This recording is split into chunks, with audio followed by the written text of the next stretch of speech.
and welcome to another edition of The Hot Seat, brought to you by Sri Lanka Insurance. And with me today, the dynamic duo behind fit.lk, Isuru and Natasha Fonseka. Thank you so much for taking the time to be with us today. Thank you for having us. I just want to ask you guys what got you into fitness and also what prompted you to start fit.lk. Just give us a brief rundown. So I'll just start the beginning part. So in the beginning, I was a dancer, even Natasha was a dancer. Right. So we understood that the income was not enough being a dancer, professional dancer. So I was interested in going into fitness. So at the same time, while I was dancing, I was training myself. So I wanted to get qualified. So I was talking to her also. Before I got qualified, I trained one client just for free of charge, and then it worked. And when it worked, I said, okay, this is working. Yeah. Maybe I should get qualified. Then I went to Malaysia and I got myself certified and came back to Sri Lanka. And then Natasha and I planned and created a platform called fit.lk. Right. Yeah. And you mentioned dancing. What kind of dancing? Okay, so I was into, how do you say freestyle. Freestyle. So I used to do Bollywood, hip hop, Latin. Amazing. Everything. She was also one. So we were in two different dancing groups, but after we met in one, and then only we started dating. So did you all have dance-offs between the two groups? Not really, not okay. really. And what kind of dancing were you into? Both. We both did freestyle. That's how we met also, through dancing. Yeah. Okay. I can see a natural chemistry there. Yeah. All right. And so I also heard that, Natasha, tell me a little bit about how you got into training, because you've sort of had some very, let's say, high-powered clientele. It's funny that I actually got into training because he was the one who was passionate about it. Right. And I was passionate about dancing at the time. I really didn't want to get into training, although I was training myself. But a year into it, he was like, what are you doing with yourself? We can make so much together. And then I actually thought about it and I was like, okay, yeah, why don't I give this a go? So I thought about getting qualified as well and going for it. Because the funny part was she was able to dance and do this at the same time. Yeah. And it ended up where she was getting more clients than me. Yeah. So you have trained foreign royalty, from what I hear. Yeah. Unfortunately, I can't disclose who, but it was nice to have. You can call them princesses. Princesses. And I hear both of you are certified in something called Animal Flow, which to me is very intriguing. Can you get into what that is a little bit?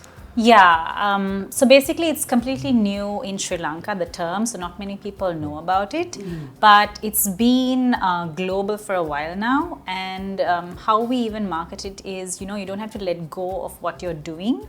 It actually is a supplementary workout. So if you're doing CrossFit, if you're going to the gym, if you're dancing, if you're doing yoga. Yeah, if you're in a sport of some sort, it basically is a supplementary workout. And what it is to simplify it, it's a mix of yoga, martial arts and dance. That's how Animal Flow came to be. I love it. Yeah. I'm signing up. How do I sign up? How do we all sign up? How do we meet you? Yeah, I had to stop sessions because of the whole COVID thing and all for a couple of years now, but we're hoping to go full force again starting 2023. Right. Jan. So hopefully we'll have the dates closer to Jan. And you also go to people's homes. Yes. Yes. So we started from that. We started from home visit. So my model was, maybe I can bring what I learned from Malaysia to Sri Lanka, and I wanted to make the same model where I get to train trainers. But unfortunately, we didn't have enough. There is no support system like that in Sri Lanka. So what we did was, so I told her, first I'll train you. So I trained her. And then what we did was we started going home visits and we started training our clients at their own homes. Because there are clients who like to, we understood with time, there are clients who like to train in the gym. And there are some clients who like to train privately and they don't want anyone to know about it. Yeah. And it's very private. So we also get to give one-on-one. I also like to be private. Yeah. If I ever exercise. Hopefully we'll convince you today. I love the sound of animal flow. flow. I really do, because I think there are a lot of people like me who are just enthusiasts of dance and martial arts. Yeah. Who'd like to kind of give it a try. Yeah, because like you say, I'm not one of those people who can go into a gym and do that thing. Yeah. This sounds amazing. And so while we're on the topic of techniques, explain what you do in terms of body mechanics. Okay, so body mechanics. So before I started all this, I used to live with one of my aunts, and she is one of known doctors. She's a Dr. Tanuja Benayaka. Right. So she's an acupuncture doctor. Also, she's into Ayurveda. So when I used to live with her, she used to teach me some techniques on her therapy. So while doing therapy on her, I got to do it on her, so I learned more and it was better. And at the same time, she used to tell me, everyone doesn't have the hand for it. Right. You need to have your hands because you need to understand. So little by little, I started just doing it on family members, and then with time, Because they can't sue you. and with time, after I did my training, I went into a little bit more deeper into therapy. So now, right at the moment, so I do my training. Also at the same time, I do therapy for my clients. Right. If there is any stiffness, so body mechanic is all about making sure that you are more mobile and you don't have any injuries when you go into your training. So we made it like a supplement again. You do your training, because everyone thinks working out is looking after your body, but I believe it's like working out is just putting your vehicle into the racetrack. Okay. And you getting a therapy session is like going into the garage and greasing and oiling, checking the oil and Yeah. doing all that stuff. It makes sense. So I made a balance. I felt that's a good balance for us. So so that's part of body mechanic. Right. And I guess if you want to know more, you should follow Isuru and Natasha on their social media. So you'll find them as fit.lk on Instagram and Facebook as well. But I want to turn now to the business side of this. Yeah. Because in addition to fit.lk, you guys had Fueled. Yeah. And tell me a little bit about what Fueled was. Is, rather. So Fueled was, we like to call it a health cafe. Health-based cafe, but every time you say health, people would get the wrong intention, like, oh, it must be vegan, or it must be vegetarian. But what we did is we worked with portions. Right. We worked on creating awareness of how to work within what is available to you, and not having to outsource things or import things, or not having a healthy meal have to be expensive as such. Yeah. So that was the base of the cafe, and I think we ran it for about 2 years. 2 if years. I'm not mistaken. We exactly started Fuel Cafe the day before COVID started. Oh yes. Oh my gosh, yes, Yeah. that's hilarious. So the day before, so we didn't know that the COVID will hit like that. March 14th. But we somehow ran it through, because we had our own cafe, but we had to, because we took people in to work for us also.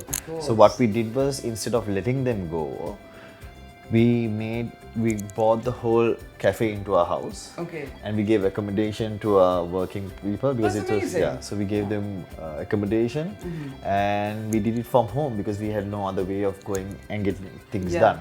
So for the, I think, 3 years of COVID, we ran the whole thing. Yeah. It moved from in home. and out, like we were in the space, out of the space. Yeah. As we were being flexible with lockdown. So after that, after COVID, then came the crisis. Yes, it's financial crisis. Yeah, so with the crisis, what happened was, we understood even the people who were working for us, they wanted to go abroad. So we didn't want to restrict him from going abroad. Sure. And also then came the problem of the gas and the prices going up of the meats and vegetables, everything. And the price of eggs. Yeah. Everyone's up in arms. Yeah, so all that happened. So we didn't go into panic mode. We just made sure we spoke to each other and said, let's take a break. Yeah. And we'll also, because they wanted to move out of the country and they wanted to grow, so we allowed our workers to move and let them grow. You can't blame them for wanting to try. And We did look after them. throughout the whole crisis, we made sure that they get a salary into their hand, even Yeah. if it's our personal money. Yeah. We made sure that they get it first Yeah. because we needed to support their families first. Mm-hmm. So, But I think we also looked for other people at the Yeah. time when they. But we no one knew was they open. But a lot of people were leaving the country or Yes, wanted and to leave the businesses country. were just shutting Yeah. down. But we understood there was a mentality also in Sri Lanka where a lot of people say there is no jobs in Sri Lanka. But the truth is there is enough and more. Right. The people felt like they were not sure. There's an unsureness. So whenever they Yeah. came for work, they'll come for one day and they go missing the next day. Yeah. And the excuses were not that great, so I would say, because the payment was there, their transport was sorted out, everything was sorted out, but there was a bit of a mind Question change. mark. There was a question I mark. think everyone was going through was not in a good mental space. I mean, More that's traumatized. right. They aren't in a good mental Yeah. space at the moment. So that's what happened. So then we put a small break on it, Yeah. and but still we do meal plans. So we still have some clients who call us and ask for meal plans. Yeah. We deliver the meal plans to their home. Okay. Also, we do. So we have been doing a protein bar for the last 5 years. From the time, 1 year after we started. 1 year after, so fit.lk about- that is. Okay. Yeah. So we have been doing that. 2015 or 2016 Yeah. since then, yeah. So since then we have been doing a protein bar, and right now we notice that we can't bring anything into the country from abroad. So what we are doing now is we are trying to create our own protein bar. What we have Yeah. been doing, and we are trying to make it a mass market where we can Sure.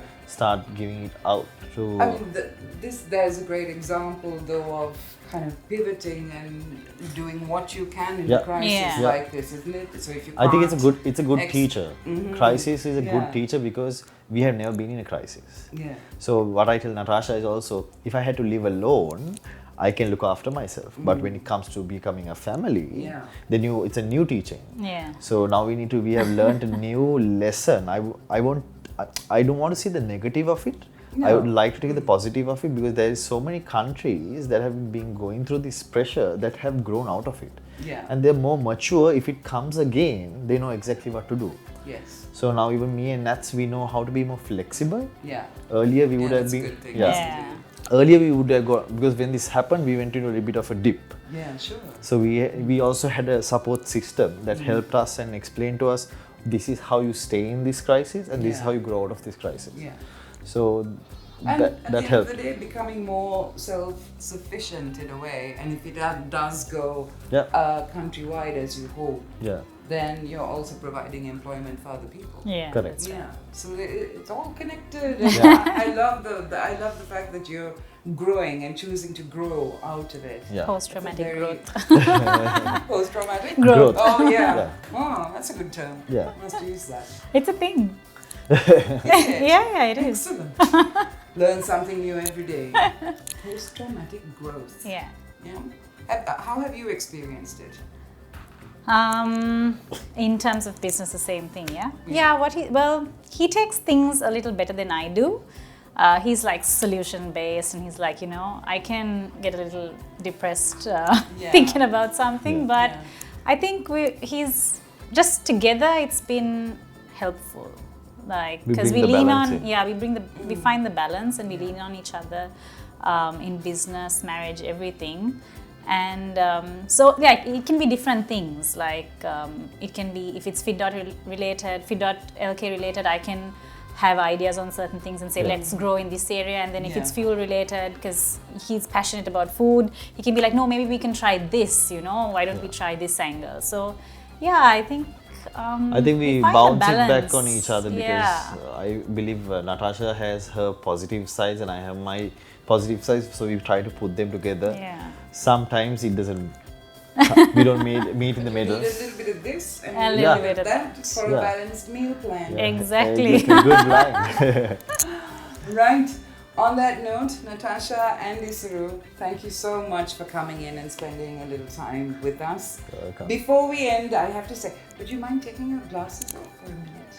I just wanted you to see that because, of course, Isuru, as I found out just before they arrived, is Damini Fonseka's grandson. Did you ever feel like you wanted to follow in your grandfather's footsteps and join the giants of the silver screen? This is a story a lot of people have been asking. Yeah. I won't say no, it's yes, because I tried to come into the movies and into the film industry when I was 17, 18. I tried up to about 25, 26, Yeah. but never got the opportunity. So I just took a back seat and I was doing what I was doing. I was building my family and myself. And yeah, like I always say, if the opportunity comes, I'll take it. Give him a call. And that brings to an end this edition of The Hot Seat, brought to you by Sri Lanka Insurance.